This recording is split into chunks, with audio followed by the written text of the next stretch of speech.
Question 1. Part A, simplify m squared to the power 3. Now, if we think about this, m squared to the power 3, that's m squared times m squared times m squared. And when we multiply indices together, we add them. And so the rule here is to multiply these two numbers together. So 2 times 3 is m to the power 6. Simplify x to the power 5 times x to the power 8. Well, as we've said, when we multiply indices, we add them. And so this becomes x to the power 5 plus 8, which is x to the 13. Part C, expand 4p lots of p squared plus 3p. So we need to do 4p times p squared. That's 4p cubed. Again, adding the powers, there's a 1 here that we don't write down. And then 4p times 3p. 4 times 3 is 12, and p times p is p squared, giving 4p cubed plus 12p squared.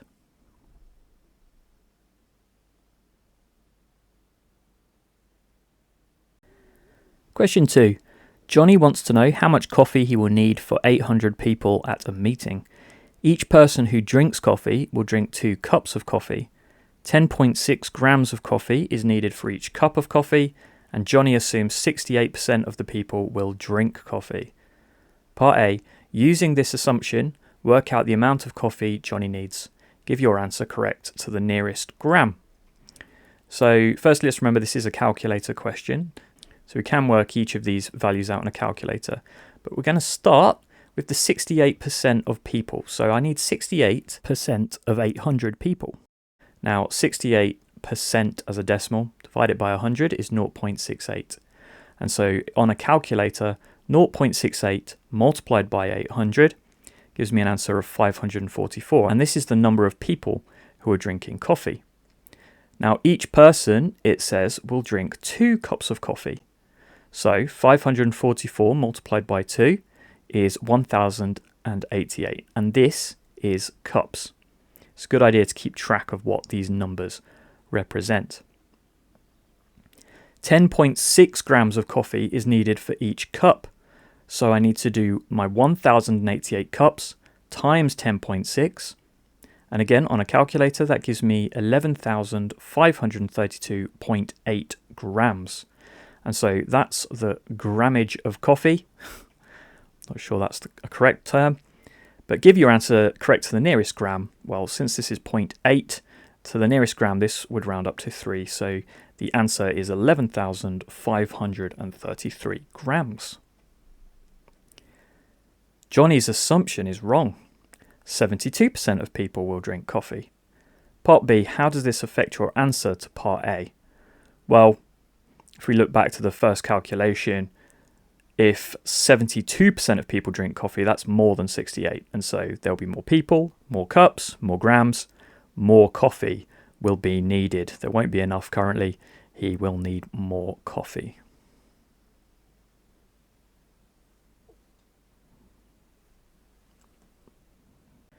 Question 3. ACF and ADG are straight lines.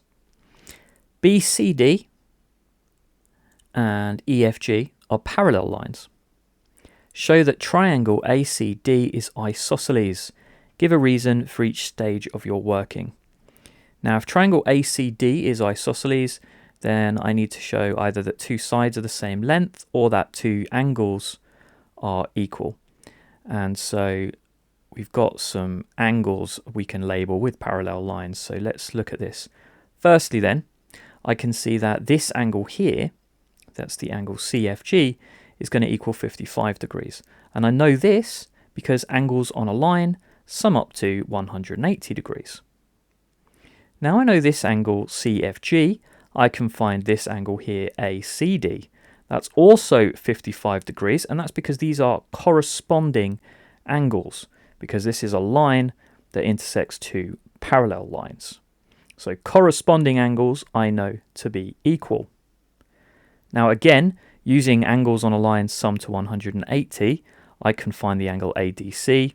180 take away 110 is 70 degrees.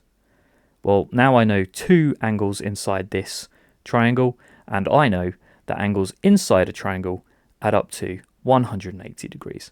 And so 180, subtract 55 and 70, leaves me with 55. Now, I have two angles the same. That is DCA and CAD. And since those angles are both equal, ACD is an isosceles triangle.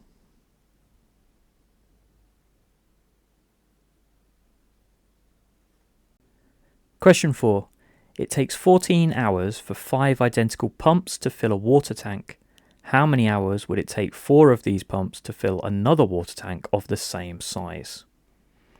Now with these questions, we need to apply a little bit of logic. So let's start. 14 hours for 5 pumps. Now, if we reduced the number of pumps, so if we divide 5 pumps by 5 to have just 1 pump filling the tank, if we have divided the number of pumps by 5, that will increase the number of hours by 5 times. And so dividing the number of pumps by 5 will multiply the number of hours by 5. Now, if 1 pump takes 70 hours, but I have 4 pumps, if I multiply the number of pumps by 4, then I need to divide the number of hours by 4. And so it will take 17.5 hours for 4 of these pumps to fill a water tank. And I can do it like this because the water tank is of the same size.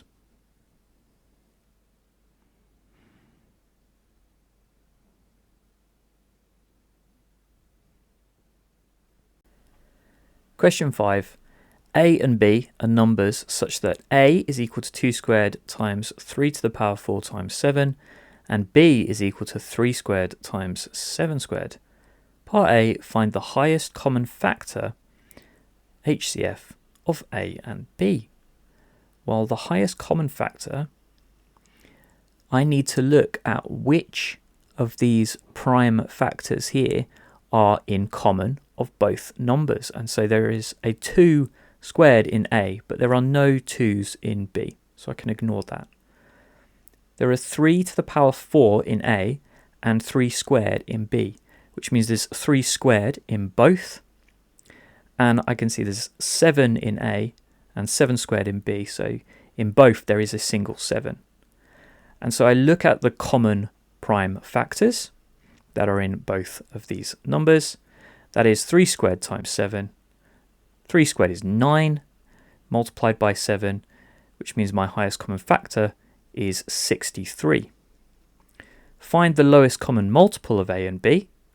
In order to find the lowest common multiple, you take that highest common factor, and we want to multiply it by the factors we have not yet included. And so from A, that is 2 squared, and we have an additional 3 squared, and from B, we have an additional 7. And so taking the highest common factor and multiplying by the remaining terms, that is 63 times 4 times 9 times 7. If you wish, we can do this on a calculator, and we get an answer of 15,876.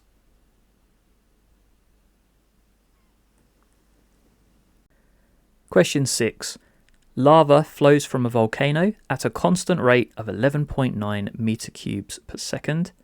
How many days does it take for 67,205,600 meter cubed of lava to flow from the volcano? Give your answer correct to the nearest day.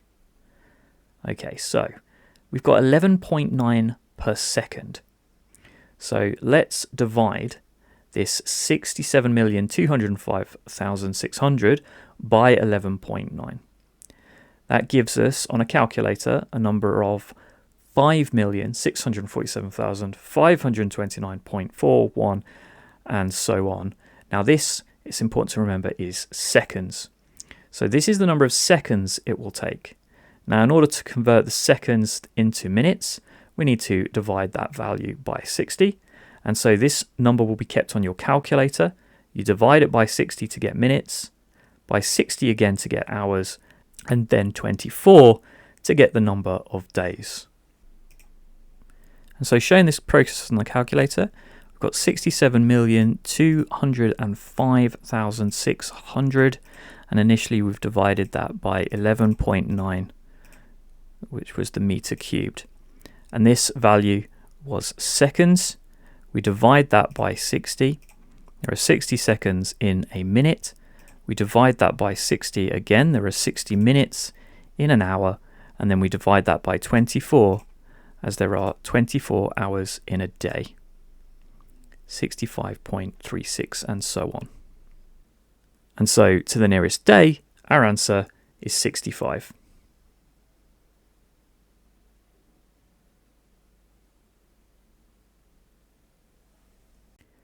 Question 7. Here is a graph of y is equal to x squared minus 2x minus 2. Part A, write down the coordinates of the turning point on the graph y is equal to x squared minus 2x minus 2. Well, the turning point is where it starts to change direction. That's this point down here. And if we put a cross, we can see the coordinate along the x-axis is 1, and then down the y-axis is minus 3. So the coordinate of this point is 1 minus 3. Part B, I want to write down an estimate for one of the roots. Now the roots of the equation x squared minus 2x minus 2 when equal to 0 is to say when the y value is 0. So it's where it crosses the x-axis. And so we could have either this value here or this value. I'm going to take this value here, which looks to be about 3.5 squares from 2. And since there are 5 squares between 2 and 3, each square is worth 0.2. So this is roughly 2.7. If we were to take this value, it'd be roughly minus 0.7.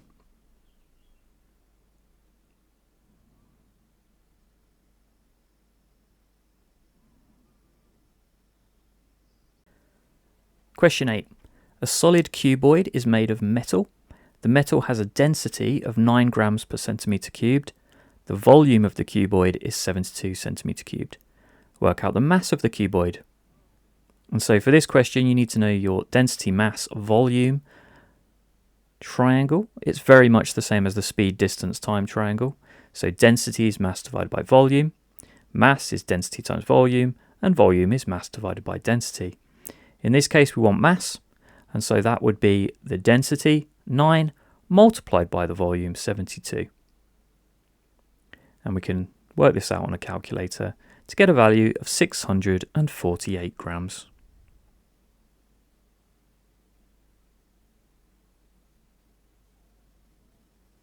Question 9. Some people were asked if they wanted a new television. 70% of the people said yes, and then 80% of the people who said yes wanted a television with a large screen. What percentage of the people asked said they wanted a television with a large screen? Well, if you've got 70% of people initially and then 80% of that 70%, we need to multiply these values together. And so as decimals, 70% is 0.7, 80% is 0.8, and then you can do this on a calculator should you wish. 0.7 multiplied by 0.8 is 0.56. We can multiply this decimal by 100 again to get it back as percentage, which gives us a value of 56%.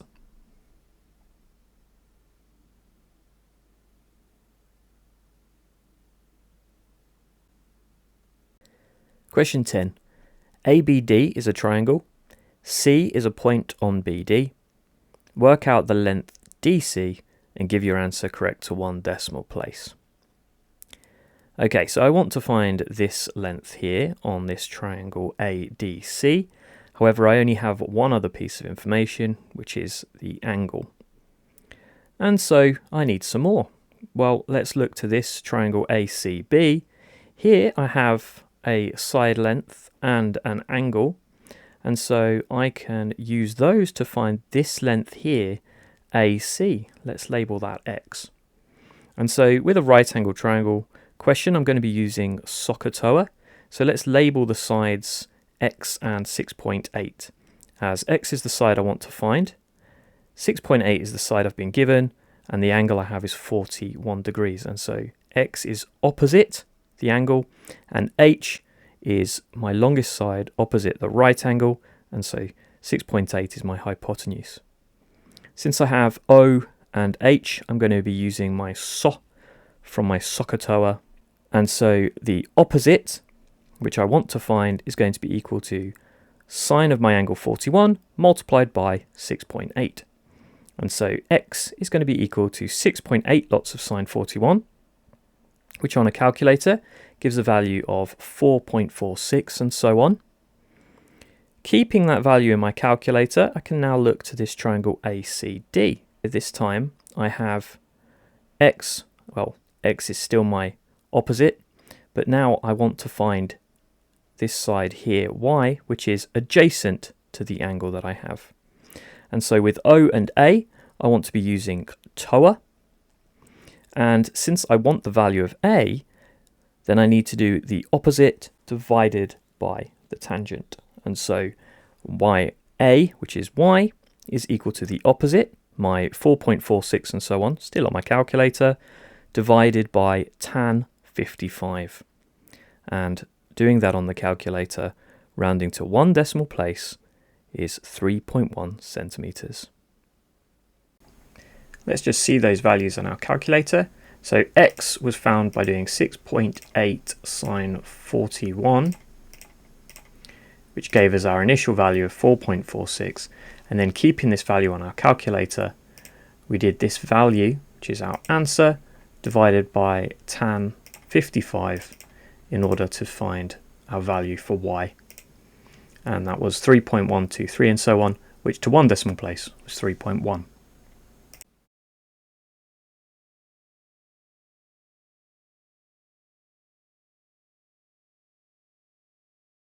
Question 11. The table shows some information about the heights of a group of adults. We've got the least height, greatest, the median, the lower quartile and the upper quartile. Part A, on the grid, draw a box plot for the information that's in the table. Now, if you can't remember how to draw a box plot, we are helped actually by the following part of this question where there is one completely drawn. And so with a box plot, you have the lowest value, the lower quartile, the median, the upper quartile, and then the greatest value. And so we've got a nice scale on this axis here. If 170 to 175, there are 10 squares. Each 2 squares are worth 1 in value. And so to plot the lowest height at 169, that's 2 squares below 170. There's our lowest height. Our greatest height is 186, so that will be 2 little squares past 185. That will be my greatest height. My median is at 177. That will be 4 little squares from 175. The lower quartile is 174, and then the upper quartile is 180. And then we want to draw in our box lines and the lines to our greatest and lowest values. This box plot shows the distribution of heights for a group of teenagers. Part B, compare the distribution of heights of the adults with the distribution of the heights of the teenagers. Now, comparing distribution is a very common question when you have box plots, and it is typically worth 2 marks. In order to get those 2 marks, you want to comment on the median value and then the spread of data. And so in terms of the median value, we can see the median value for adults is 177. The median value for teenagers is 169. We don't need to comment on the value itself, but we can see the value for the adults is higher. So the median height for adults is higher. And then you want to make a comment on the range of data. We can see from the width of our box plots that the range is greater for the teenagers. And so we have a comment on the median and a comment on the range.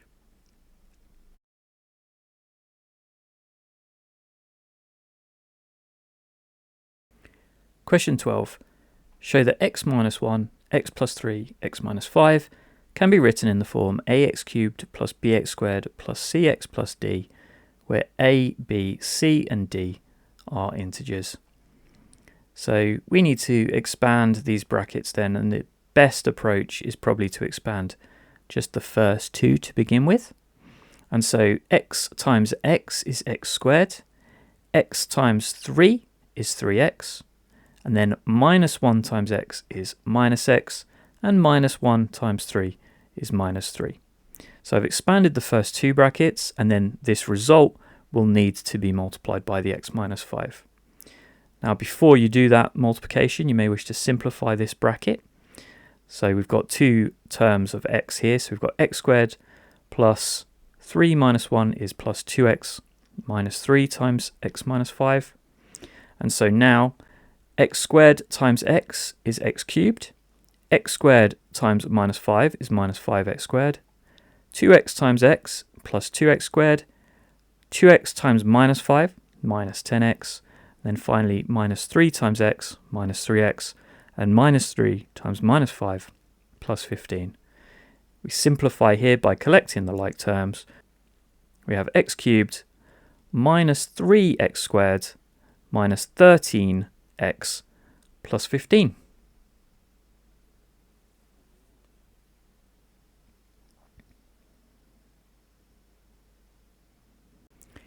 Question 13. An expression for the nth term of a sequence of triangular numbers is n times n plus 1, all divided by 2. Prove that the sum of any two consecutive triangular numbers is a square number. Now what we need to do here is take two consecutive numbers, and so let's let two consecutive numbers be k and k plus 1. Then we need to substitute this k value into our expression for the triangular numbers. So that's k times k plus 1 over 2. And we're going to add it to the consecutive number. So substituting in k plus 1 is k plus 1, lots of k plus 1 over 2. We can expand this bracket by multiplying by k. So k squared plus k over 2 plus, this is k plus 1, and just 1 plus 1 here is k plus 2. Now they have a common denominator, and so we can write k squared plus k, and then expanding these brackets, that's k squared plus 1k plus 2k is plus 3k, and then 1 times 2 is 2. So this is all divided by 2. Simplifying the numerator, that's 2k squared plus 4k plus 2 divided by 2. We can divide by 2 at this point to give us k squared plus 2k plus 1. And then what we need to do is we need to show that this is a square number. Now this actually factorizes to be k plus 1 all squared. And so it must be a square number.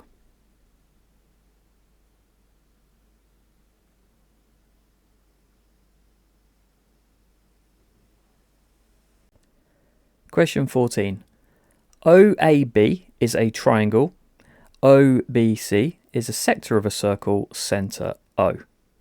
Calculate the area of OBC. Give your answer correct to 3 significant figures. Now, if I want to find the sector of a circle, then I need to find the area of the circle and find the ratio of that area based on this angle here. So if I were to find the area of this circle, I would be finding this large area, but if I were then to divide that by 360 and times it by 80, I'd have the area of the sector. And so in order to do that, I need the radius of my circle. Let's call that x. And so this area would be 80 divided by 360 times pi r squared, which is the area of my circle. Now 80 over 360 I can do. Pi I can put into a calculator, but x squared is something I don't yet have. But I can use this triangle OAB to find x. Here I have two sides with the angle between them, and so I can use the cosine rule. Now the cosine rule would be that x squared is equal to 6 squared plus 9 squared minus 2 times 6 times 9 times cos 35. And the great thing about this is that it gives me a value for x squared, which is what I want. I don't need to go to the trouble of square rooting. And so on my calculator, and so we have 6 squared plus 9 squared minus 2 times 6 times 9 cos 35. This then is my value for x squared, which I can straight away multiply by pi and multiply by that fraction 80 over 360. 19.9187 and so on. And we've seen the area to 3 significant figures is 19.9.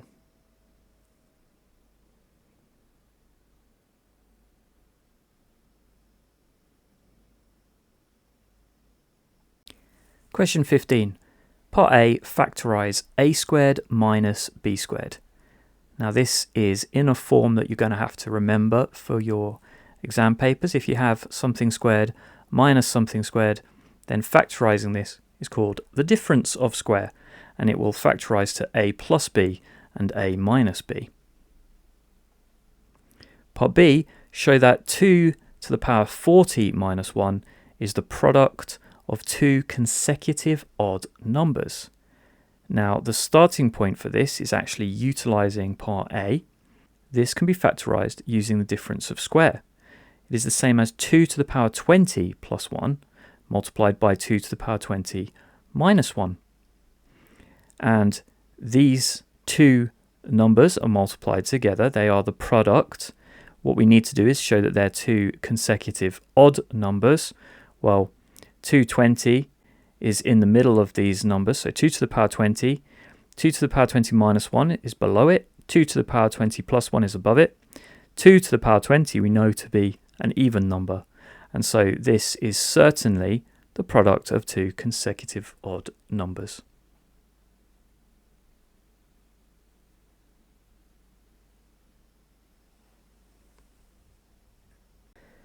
Question 16. On the grid, enlarge triangle T by a scale factor of -2 with a centre of enlargement -2, -2. And so the first thing we want to do here is we want to mark down our centre of enlargement. And so that's at -2, -2, so -2 along the x-axis and then down -2 on the y-axis.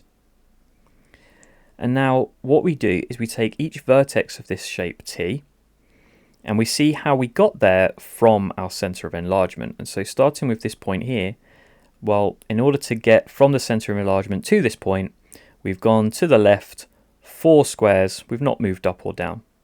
And so in terms of a vector movement, we've gone -4, 0. Now to enlarge that movement with a scale factor of -2, we multiply that vector translation by -2. And so that gives us a value of 8, 0. And so from that point, we want this line to continue 8 squares to the right. And this will be the new point for this vertex of T. We do the same for this point. Now from the center, this has gone -3, -3. Multiplying that by -2 gives us a positive movement of 6 and 6.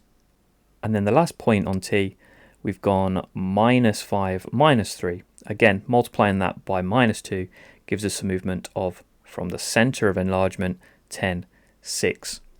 And then where these points meet, we can join them with lines to see our enlargement of T with scale factor -2.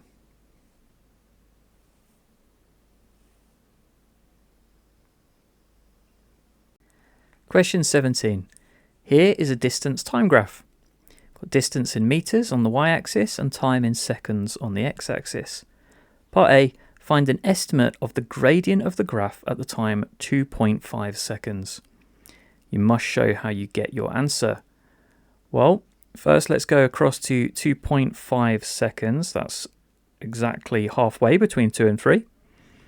And so that's 5 squares on here. And let's go up to our curve. What you'll want to do is, using a ruler, you want to draw a straight line that goes through that point and is as close to the curve as possible. Once you have that line, we need to find the gradient of it. And so to find the gradient, I need the change in x and the change in y. Now, there's no particularly nice values on this line, and so I'm going to just take this full triangle, and so this coordinate here, and so up we've gone from 40, we've gone up 3 squares, and so between 40 and 50 each square must be worth 2, as there are 5 squares between 40 and 50, so this must be the value of 46. And then in terms of scale on my x-axis, each square is worth 0.1, and so this is 2.7 seconds. And so the gradient of this line is 46 divided by 2.7, which is 17.037, and so on. As this is an estimate of the gradient, let's call it 17. Part B, what does the gradient of the graph represent? This is something to know. If this is a distance time graph, the gradient represents the speed.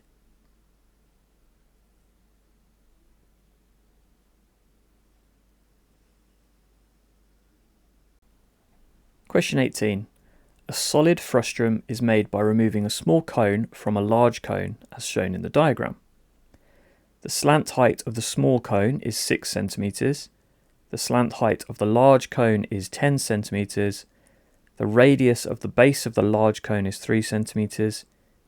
Calculate the total surface area of the frustum. Give your answer correct to 3 significant figures. Well, we've been given the curved surface area of a cone, and that's pi RL, and so we need the radius of the cones. Now we have the radius for the large cone, but we don't have the radius for this small cone. And so if we look at the large cone, obviously imagine this is a cone, we know the side length to be 10 and we know the radius to be 3. Now since the small cone will be similar to the large cone, then this small cone where the length is 6, the scale factor of the lengths will be the same. And so to get from 10 to 6, you need to multiply by 0.6. And so if we take 3 and multiply by 0.6, we can find the radius of the small cone, which is 1.8. Given we have the radius of those two cones now, we can find the curved surface area of these. And so the curved surface area of the large cone is going to be pi times 3 times 10, or 30 pi. The curved surface area of the small cone will be pi times 1.8 times 6, which is 10.8 pi. Now, to find the curved surface area of the frustum, we'll need the curved surface area of the large cone, take away the small cone, but then we'll also need to add on these two circles. So we've got the base that has a radius of 3, and the top here, which has a radius of 1.8. And so the area of a circle is pi r squared, meaning the area of the large base is going to be 9 pi. 3 squared is 9. And then the area of the small circle on top of this frustum is going to be pi times 1.8 squared, which is 3.24 pi. We can now bring all this together then. And so the frustum area, surface area, is 30 pi minus 10.8 pi. That's the large cone surface area. Subtract the small cone surface area, plus the area of the circle on the base and the area of the circle on top. And simplifying this, that's 31.44 pi. This wants our answer to 3 significant figures. And so 31.44 pi is, pushing SD on a calculator if necessary, 98.7716. So to 3 significant figures, this would be 98.8, and we get a value of 98.8.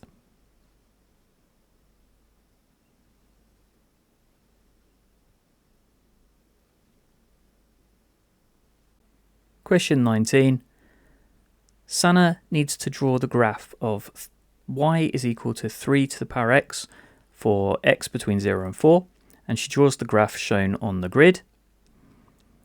Write down one thing Sana has done wrong. Well, The curve is correct for an exponential graph. However, we can see here this goes through the point 0, 0. But 3 to the power 0, in fact anything to the power 0 should equal 1, and so it shouldn't go through the origin.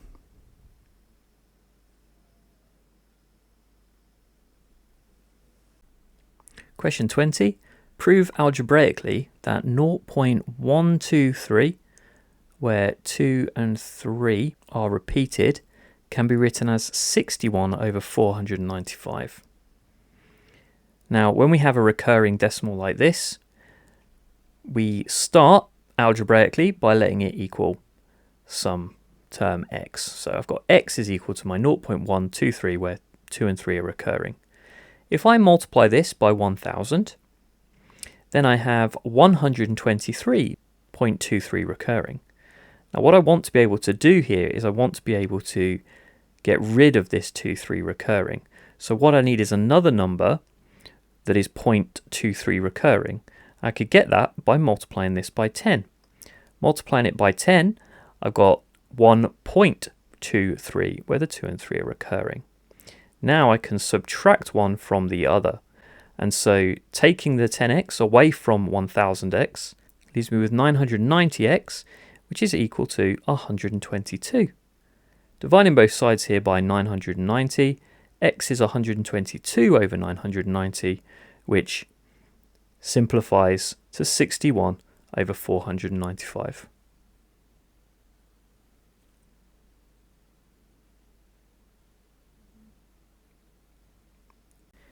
Question 21. Solve 1 over x plus 4 plus 3 over 2 minus 2x is equal to 1. So algebraic fractions. Best way to solve algebraic fractions is to get rid of the fractional part. So let's begin by multiplying every term by x plus 4. This then becomes 1 plus 3 lots of x plus 4 over 2 minus 2x is equal to x plus 4. Now we want to get rid of this fraction, so in order to do that we need to multiply every term by 2 minus 2x. And so this then becomes 2 minus 2x plus 3 lots of x plus 4 is equal to x plus 4 times 2 minus 2x. Now we can start to expand and simplify this. So expanding the bracket on the left hand side, so we've got 2 minus 2x plus 3x plus 12 is equal to x times 2, that's 2x, x times minus 2x squared, plus 4 times 2 is 8, and then plus 4 times minus 2x minus 8x. Simplifying both sides, on the left here then we have 14 plus x, and on the right hand side we've got minus 2x squared plus 2 minus 8 is minus 6x plus 8. And now if we add 2x squared, 6x and subtract 8 from both sides, this simplifies to 2x squared plus 7x plus 6 is equal to 0. This does indeed factorize, and in fact it factorizes to 2x plus 3 and x plus 2. Given that this is now factorized, we have two solutions when each of these factors are equal to 0. This will give a solution of minus 3 over 2, and this factor will give a solution of minus 2. And so my two solutions, x is equal to minus 3 over 2, and x is equal to minus 2.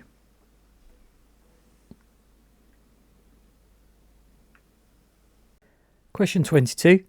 Given that the vector a lots of 2, 6 and b lots of 8, 2 is parallel to the vector 13, 6, find an expression for b in terms of a.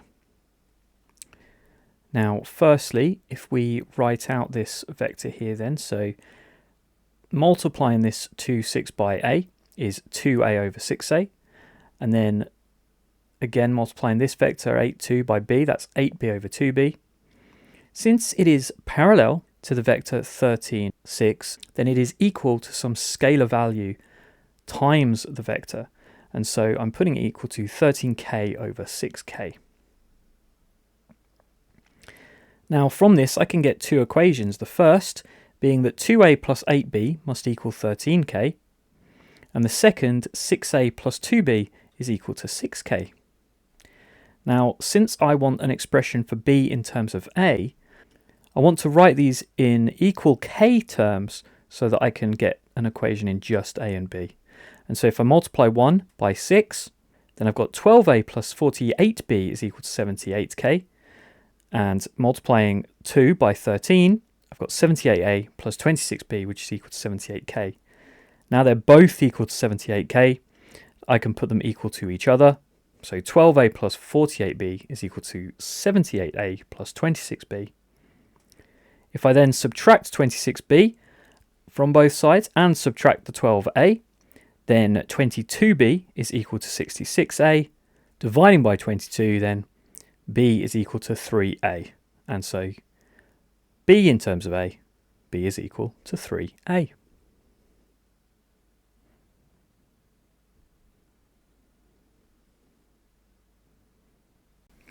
Question 23.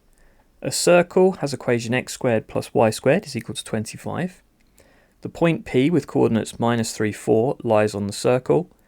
Alex says that the tangent to the circle at P crosses the x-axis at the point -8, 0.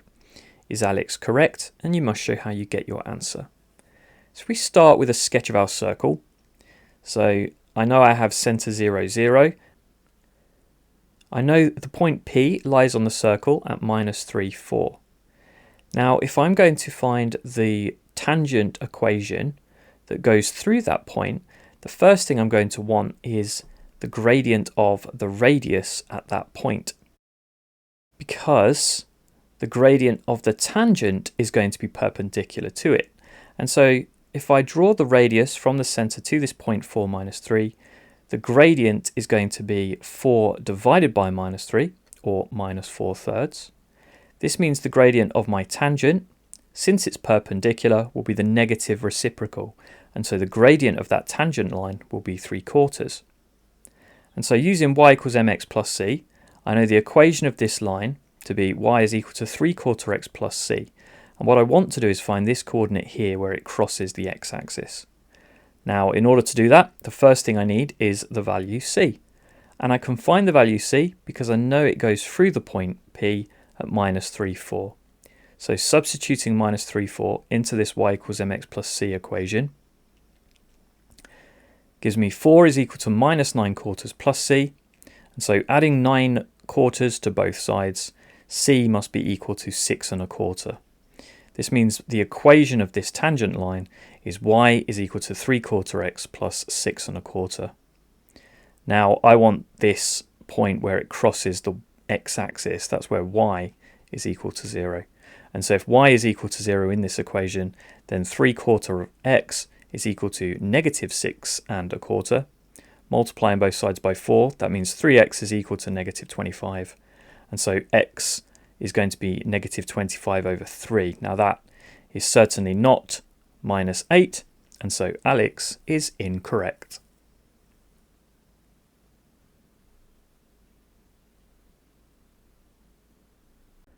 Question 24. There is a total of y counters in a box. There are x pink counters and 5 blue counters in the box. The rest of the counters are green. The ratio of x to y is 1:3. Frida takes at random 2 counters from the box. Find in terms of x an expression for the probability that Frida takes 2 counters of the same colour. Give your answer as a fraction in the form ax squared plus bx plus c over dx squared plus ex, where a, b, c, d and e are integers. So let's break this question down into the probabilities first of all. Now there are x pink counters. And so the probability of taking a single pink counter is x divided by y. And so if the first counter she takes is pink, that probability is x over y. But the probability that they are both pink would be x over y multiplied by another pink. And so there are now x minus 1 pinks and there are y minus 1 in total. Now, the probability that they were both blue, there are 5 blue counters in the box, And so the first counter being blue would have a probability of 5 over y. The second being blue, there are now only 4 blue counters in the box, and there are y minus 1 in total. The probability that they'd both be green, well, given a total of y counters in the box, if x are pink and 5 are blue, then the number of green are y minus x minus 5. Again, there are y counters in the box, but then for the second counter to also be green, there's now one less, so that's y minus x minus 6, and there are now y minus 1 counters in the box. So these are the probabilities of both pink, both blue, and both green. If we simplify these, so both pink would be x squared minus x over y lots of y minus 1. Both blue would be 20 over y lots of y minus 1. And then both green, we'd need to multiply these two equations together. So y minus x minus 5 times y minus x minus 6 over y lots of y minus 1. Now, at the moment, looking at this, we've got this y that we don't want. We want our answer purely in terms of x. And so what we can do is take this starting ratio. Using comparable fractions, the ratio x to y being equal to 1 to 3 means x divided by y is equal to 1 over 3. And so multiplying both sides by 3y, then 3x is equal to y. Now, if 3x is equal to y, we can use this 3x and substitute it for y in each of these probabilities. And now the sum of these probabilities then is adding these up.